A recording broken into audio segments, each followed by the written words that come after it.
उपसमूह की दूसरी क्लास में पहला प्रश्न, जेड प्लस एक अपरिमित चक्रीय ग्रुप है।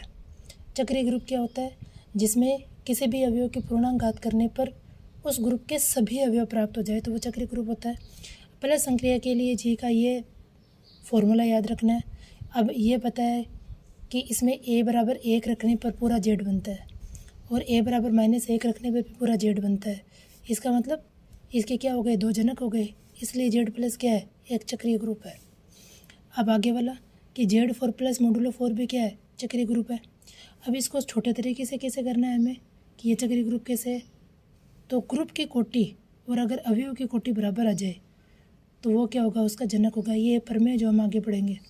तो जैसे यहाँ Z4 का मतलब इसमें कितने अवयव है, 4 अवयव है, तो इसकी कोटि कितनी होगी, 4, क्योंकि ग्रुप की कोटि कैसे निकालते हैं हम, जितने अवयव है वो ग्रुप की कोटि है। अब हमें पता है इसमें तत्सम कितना है, 0। 1 की घात तत्सम की कोटि तो हमेशा 1 होती है, इसका मतलब वो तो Z4 के बराबर कभी हो ही नहीं सकती। 1 की घात 4 करने पर 0 आएगा, क्योंकि प्लस संक्रिया है और मोडुलस संक्रिया है, तो 4 या 4 से बड़ा होने पर हम भाग लगाकर शेषफल के रूप में उत्तर लिखेंगे। तो 1 की घात 4 करेंगे, इसका मतलब 1 को 4 बार जोड़ेंगे तो 4 आएगा, 4 में 4 का भाग लगाएंगे तब शेषफल 0 आएगा, इसलिए 1 की कोटि क्या है, 4। 2 की कोटि क्या होगी, 2, क्यों, क्योंकि 2 की घात 2 करने पर 2 + 2 4 आता है, 4 में 4 का भाग लगाया तो 0, इसका मतलब इसकी कोटि तो 2 आई है। 3 की कोटि हम कितनी आएगी, 4 आएगी, क्योंकि 3 की घात 4 करेंगे तो 12, 12 में 4 का भाग लगाए तो शेषफल कितना बचेगा, 0। इसका मतलब 1 की कोटि भी 4 आ रही है, 3 की कोटि भी 4 आ रही है और ग्रुप की कोटि भी 4 है। इसका मतलब 1 और 3 क्या है, इसके जनक है, इसलिए ये क्या है, चक्रीय ग्रुप है। और जनक कौन कौन से हैं, 1 और 3। आगे वाला प्रमेय, प्रत्येक चक्रीय ग्रुप अबेली होता है। अगर कोई भी ग्रुप है वो चक्रीय दिया हुआ है तो वो जरूरी है कि वो अबेली होगा, लेकिन अगर अबेली दिया हुआ है तो वो चक्रीय होना जरूरी नहीं है। अगर चक्रीय है तो वो अबेली होगा, अबेली का मतलब क्रम विनिमय होगा, लेकिन अबेली दिया हुआ है तो वो चक्रीय होना जरूरी नहीं है। आगे वाला प्रमेय, यदि A किसी चक्रीय ग्रुप G का जनक हो तो A इनवर्स भी उसका जनक होता है। अगर A जनक दिया हुआ है तो उसका प्रतिलोम भी क्या होगा, जनक। जैसे ये उदाहरण पढ़ा था हमने अभी कि इसमें 1 का प्रतिलोम क्या है, 3, तो 1 जनक आया था तो 3 भी जनक आया था, इसका मतलब ये प्रमेय सत्य है। एक परिमित चक्रीय ग्रुप की कोटि उसके जनक की कोटि के बराबर होती है। अगर कोई भी परिमित चक्रीय ग्रुप दिया हुआ है तो ग्रुप की कोटि जितनी भी आएगी उतनी ही अवयव की कोटि आएगी।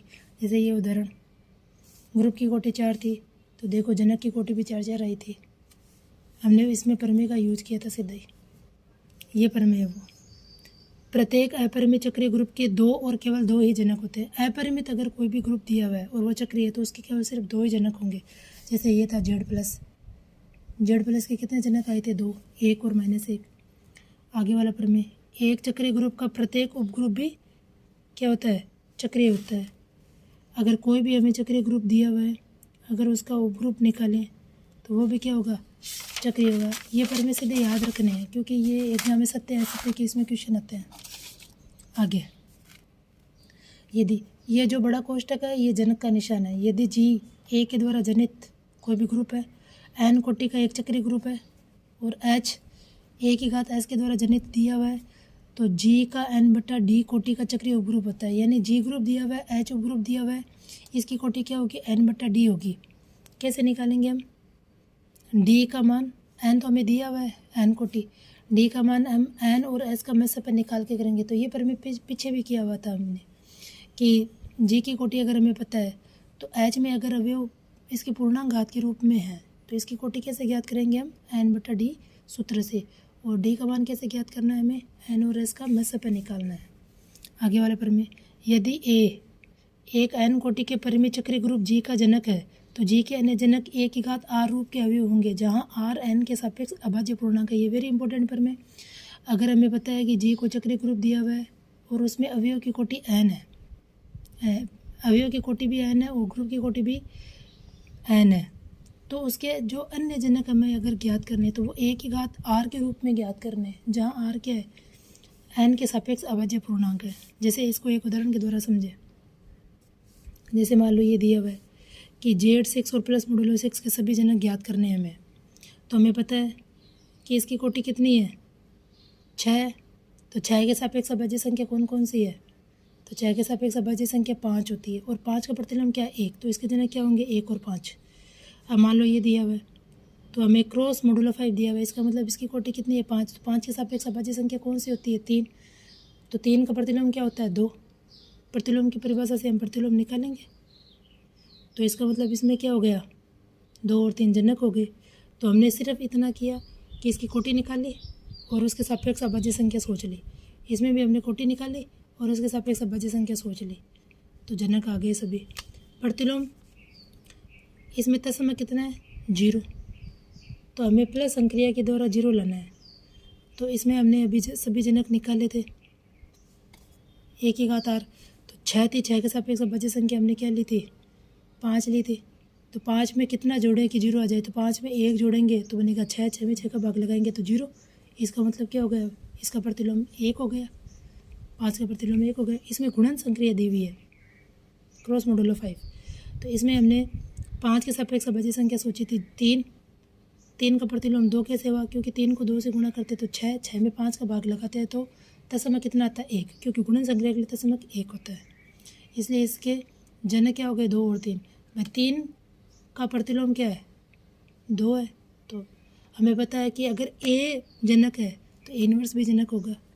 तो हमने एक जनक निकाल के इस परिभाषा से और बाकी प्रतिलोम की परिभाषा से दूसरा जनक निकाल लिया। हमें प्रमेय का यूज करना है। ये 3 कोटि का कोई ग्रुप चक्रीय होता है। अगर 3 कोटि का कोई भी ग्रुप दिया हुआ है तो उसे सीधा चक्रीय मानना है। जैसे 1 ओमेगा ओमेगा स्क्वायर गुणन संक्रिया के लिए क्या है? ग्रुप है, और उसमें ओमेगा और ओमेगा स्क्वायर दोनों जनक है। आगे ये प्रमेय वेरी इंपॉर्टेंट प्रमेय।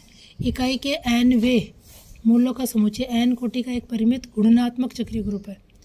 अगर हमें इकाई के n वे मूल्यों का समुच्चय दिया हुआ है तो वो तो ग्रुप होता है, लेकिन वो चक्रीय ग्रुप भी है। जैसे g बराबर x इस प्रकार है कि x का मान 1 की घात 1/n के रूप में है। तो 1/n को इधर लाए तो x की घात n बराबर 1 बन गया। इसमें आपको ये सीधा याद रखना है कि इसका जनक 1 की घात 2 पाई r i/n होता है, जहाँ r का मान हम 0 से n-1 के बीच में सोचेंगे। ये प्रश्न आया हुआ है सीधा कि इसका जनक क्या है? तो 1 की घात 2 पाई i/n है। r का मान तो हम अलग अलग रखते जाएंगे और इसके सभी अवयव बन जाएंगे।